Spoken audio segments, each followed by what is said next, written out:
Hi folks, this is Calc 1 Quiz 13. We're given the same function, f of x, that we were given back in Quiz 12. And in Quiz 12 we were asked to find the intervals over which f is increasing, decreasing, concave up, concave down. And we found a relative maximum and an inflection point. Now we're going to take that information, put it together with a couple of other things, domain, intercepts, asymptotes, and sketch a detailed graph of the function. Alright, so let's just start off with domain. And the thing you want to pay attention with up here is we have no denominators, so we're free and clear for that regard. And the denominators of these fractions up here are odd. That means all the roots that we have are odd, which means our domain is all real numbers. That means we're not going to have any vertical asymptotes or hole in the graphs. For intercepts, remember they come in two different varieties. We can look for the y-intercept by setting x equal to 0. And the y that goes with it is then f of 0.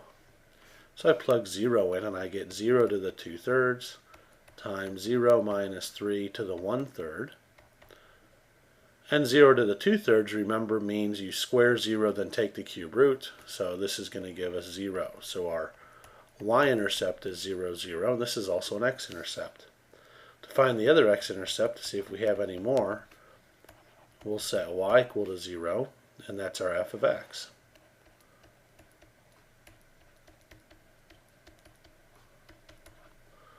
So you do the usual stuff and split this.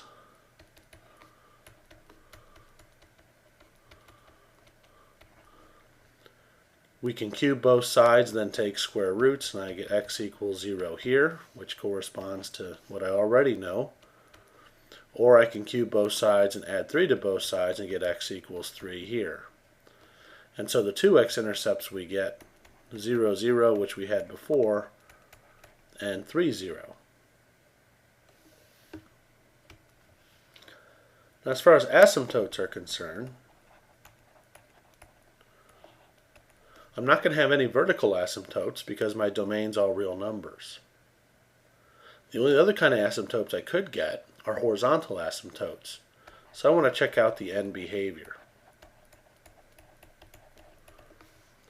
So I'm going to take the limit as x goes to infinity of f of x and the limit as x goes to negative infinity of f of x.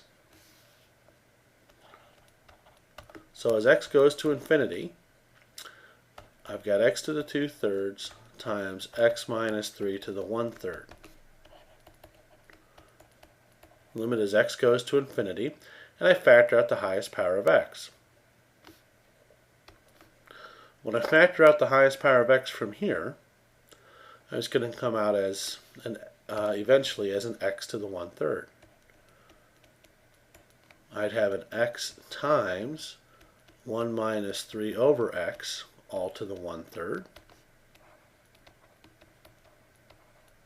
So that comes out as an x to the 2/3, comes out as an x to the 1/3 times this.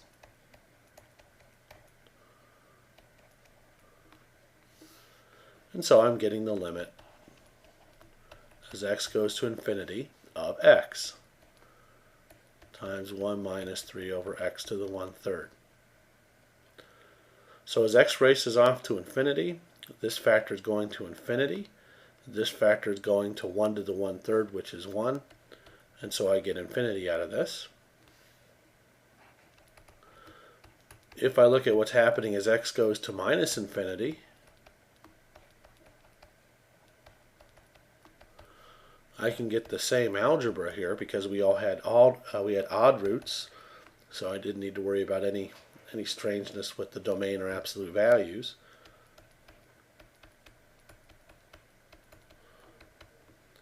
This is going to go to negative infinity. So we haven't detected any horizontal asymptotes here. but that did tell me about the end behavior.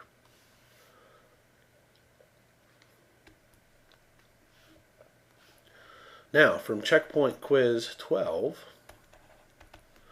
we know that the function is increasing on minus infinity to 0 and 2 to infinity,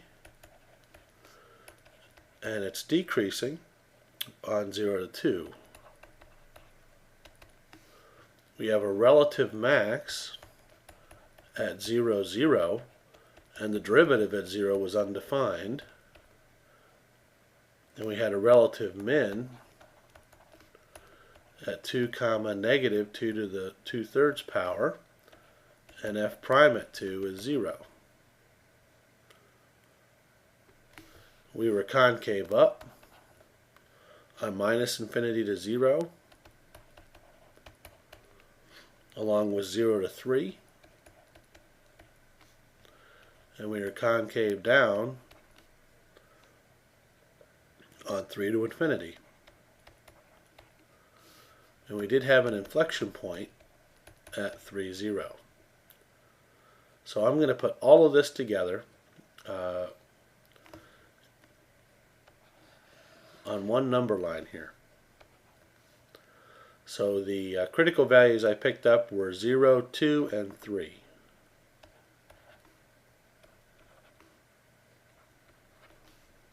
On negative infinity to 0, I was increasing and concave up. Okay, so if I think of what concave up means something like this.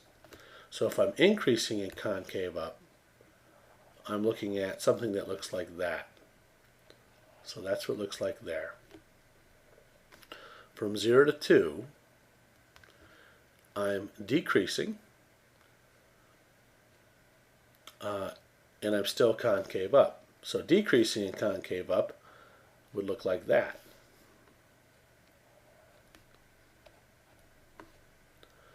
Now from 2 to 3, I'm increasing, but my concavity, well, it's still concave up. So I'm increasing and concave up, which gives me this again. And I know that f prime of 2 is equal to 0, which means I have a horizontal tangent there. So I'm seeing how this gets pieced together. And then from 3 to infinity, I'm still increasing, but now I'm concave down. Concave down looks like this. Increasing in concave down then looks like that. And I know that I have an inflection point here at 3, 0, so that's going to take this and so I get an idea what's going on there. So I come up to f of 0, come down, have a relative min, come up, and then change inflection at 3. So if I take my axes here, I'm going to put on there my x and y intercepts, 0, 0, 3, 0. I have a relative min at 2, negative cube root of 4. I'm going to just say that's there. As x goes to negative infinity, the function goes to negative infinity, so it's going to start in here and be increasing and concave up, like so. And then I'm going to be decreasing and concave down. The derivative at 0 doesn't exist, so that's going to give me that cusp there. The derivative at 2 is 0, so it's going to flatten out there. And then I'm going to be increasing and concave up. And then at 3 I'm going to change concavity. And then as x goes to infinity, f of x goes to infinity. Alright, so this is 0, 0. This is 2, negative 2 to the 2/3. And this is 3, 0. So that'll do it for quiz 13.